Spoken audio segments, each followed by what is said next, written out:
నమస్తే మిత్రులారా, నేను మీ శ్రీనివాస్ చౌహాన్ అడ్వకేట్. మిత్రులారా, వివాహం అయిన ఎన్ని రోజుల తర్వాత విడాకుల కేసు చట్టబద్ధంగా వేయడానికి అవకాశం ఉంటుంది?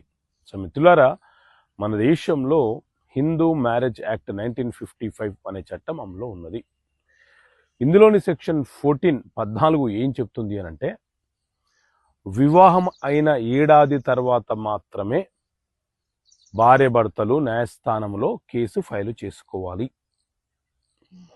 ఏడాదిలోపు విడాకులు కోరుతూ కేసు ఫైలు చేస్తే న్యాయస్థానము ఆ కేసును విచారణకు స్వీకరించడానికి అవకాశం ఉండదు. కొన్ని ఎక్సెప్షనల్ కేసులలో మాత్రమే ఒక ఏడాదిలోపు మాత్రమే కేసు ఫైలు చేసుకోవాలి.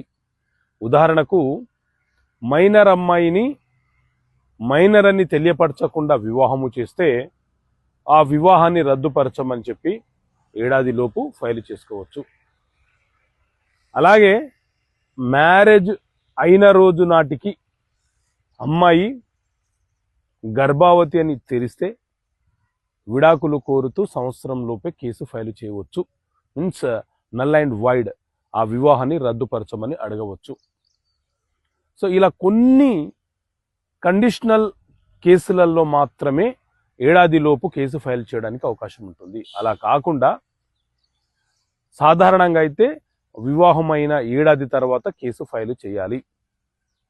మరి ఎక్కడ ఫైల్ చేయాలి అనంటే, ఎక్కడైతే వివాహమైందో అక్కడ ఫైల్ చేయొచ్చు, లేదా భార్య భర్తలు ఇద్దరు చివరగా ఏ ప్రాంతంలో అయితే ఉన్నారో ఆ ప్రాంతము ఏ న్యాయస్థాన పరిధిలోకి వస్తుందో అక్కడ కేసు ఫైల్ చేయవచ్చు.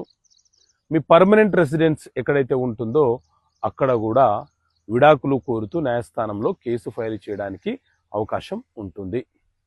ఓకే మిత్రులారా, థ్యాంక్ యూ. జై హింద్.